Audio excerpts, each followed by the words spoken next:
Hey everybody, this is Minion Soldier and this is the Piracy Show. Now, today's show, of course, we are going to be taking out the Cutlass once again, and we're going to be hitting up a wreck site.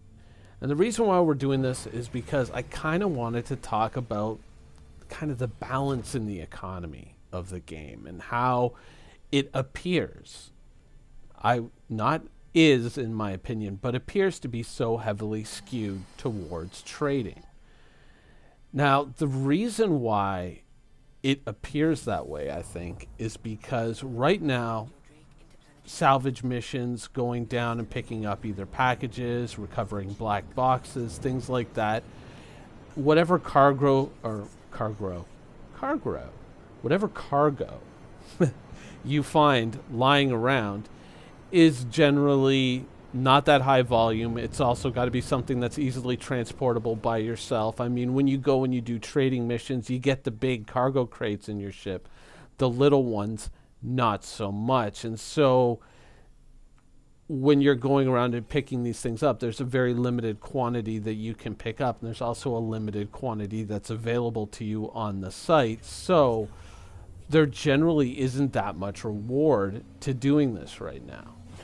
And I think that it's, on one side, it's kind of a facility that's there so that in case, let's say you hop into the game, you say, I'm going to start trading right away. I got my 5,000 UEC. I'm going to spend it all on this, that, or the other thing, then bring it back to Port Olisar, sell it, make some real bank, and then I'll go out and I'll explore all the different facets of the game after I've, traded my way up to like 500,000 or whatever your goal is, right?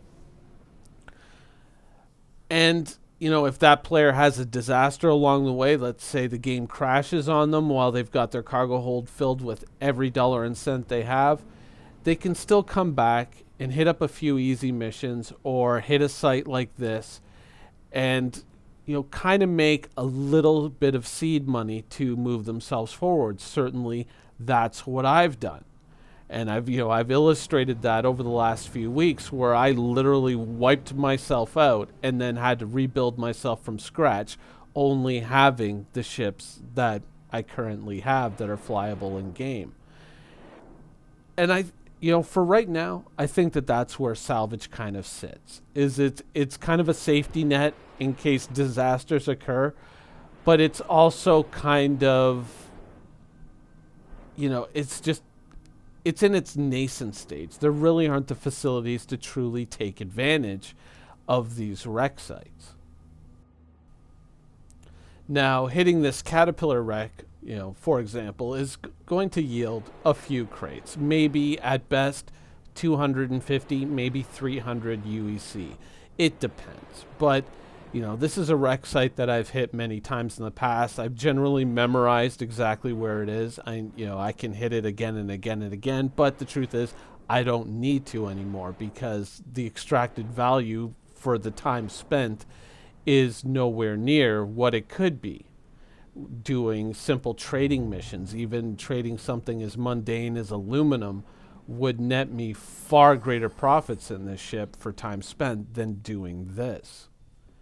But that's because, once again, I'm using the Cutlass, and the Cutlass has many broad capabilities, but it lacks certain capabilities that could turn this type of operation on its head and turn it into a very profitable mission. That's, of course, where one of my favorite ships in Star Citizen, the Reclaimer, comes in. Now, the Reclaimer can take better advantage of this site. The Reclaimer can, of course, not only carry away whatever cargo is littered on the ground, but it can actually recycle the shipwreck itself into spare metals scrap metals and various components of the ship that may or may not be intact. Engines, computers, coolers, power cores, things of that nature. It's built basically to rip this site into shreds and turn everything that's there, including the shipwreck itself, into UEC. Now, the Reclaimer comes with certain specialist facilities for dealing with these types of situations. Right now, we're kind of dependent on either flying around and using the old Mark 1 eyeball to find these wreck sites, or using the missions and then memorizing, kind of the coordinates or the distances to nearby objects to triangulate these positions for later reuse. Whereas the Reclaimer has those scanners that are built deliberately for finding wreck sites, much like the Prospector has scanners meant for finding mineral deposits.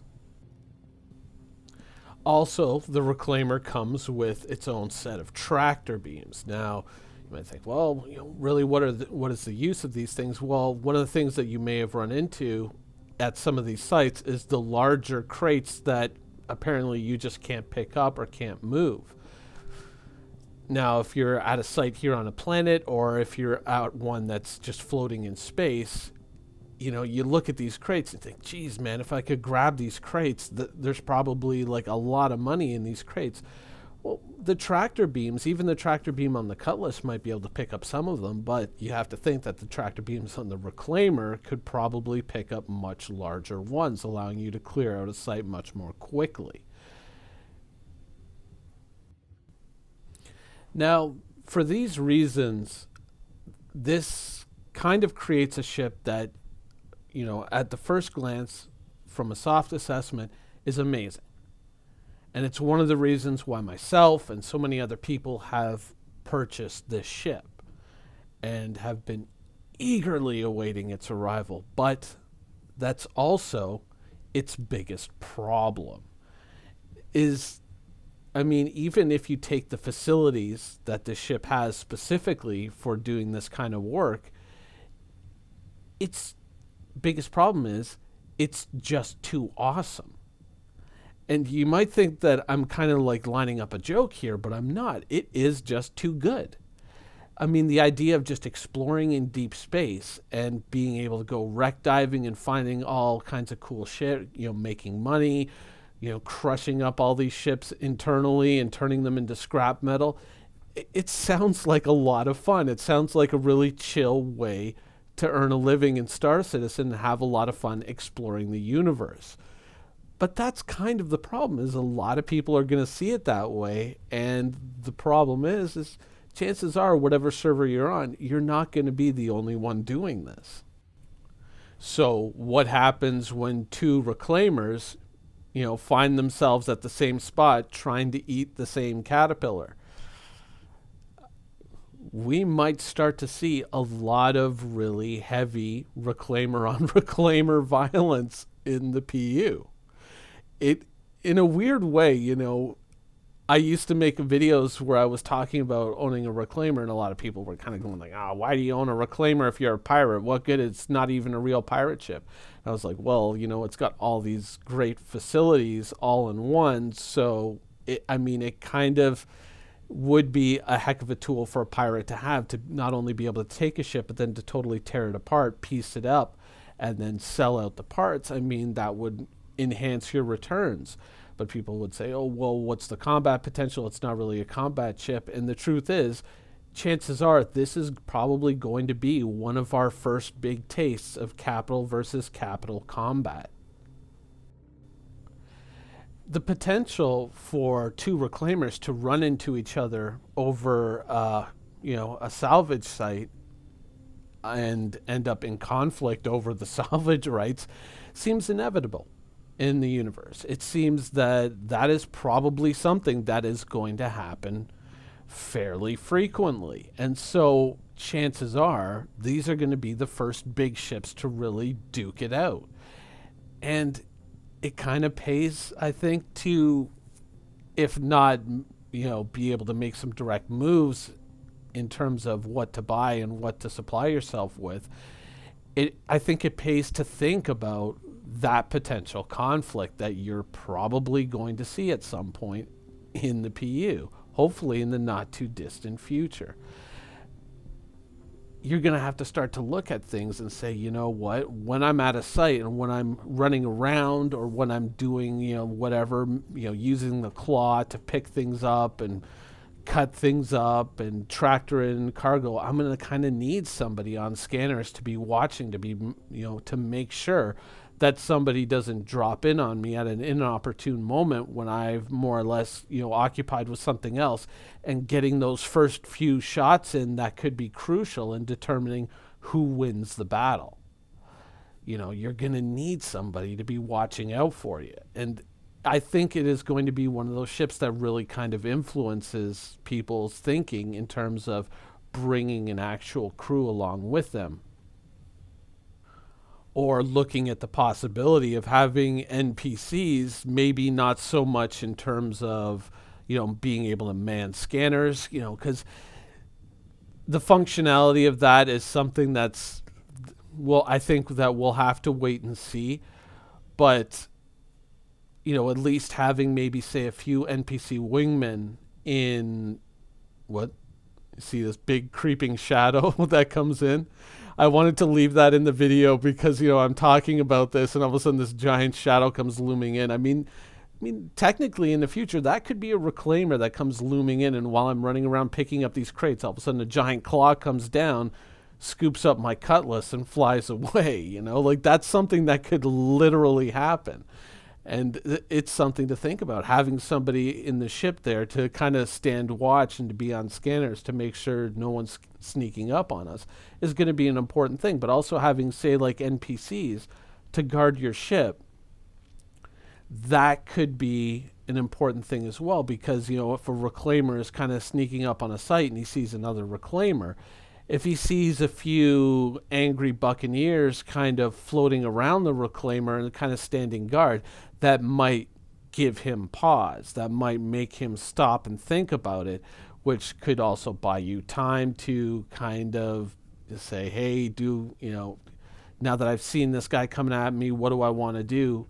While they're hesitating, that could give you a crucial amount of time to either set up a defense or to get out of there, depending on what your overall strategy is. I mean, it can be very important to start looking at some of these things and asking yourself some of these questions.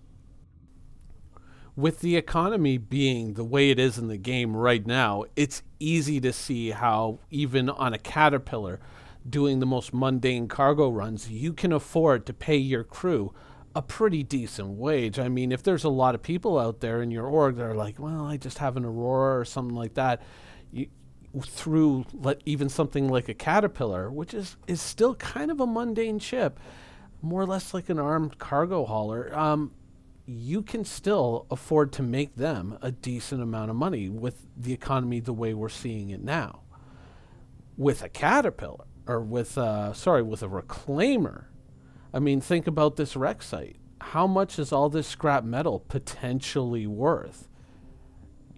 I mean, it's conceivable that you could still afford to support a crew and possibly some wingmen along with a reclaimer. And this is just a very basic wreck site with, just picking up the crates and possibly scooping up the ship. There are much larger crates in this wreck that I simply cannot take because I'm not big enough or strong enough to lift them, even in the reduced gravity environment of this moon. It's just not possible. So it's easy to see how a reclaimer can make a lot more money doing this sort of thing, and this could be the equivalent of trading, but in terms of salvage. Money-making potential could very much be the same, and so the competition for these types of resources could get pretty fierce. And you might start to see a lot of reclaimers duking it out over salvage sites, and that could be a lot of people's first experience with capital versus capital combat. Albeit with a defensively strong but an offensively weak ship, which could serve as a pretty decent primer to capital combat itself. Having two ships that are defensively strong but offensively weak kind of gives you a lot of time to make your decisions. It gives you a lot more room for error in a fight like that.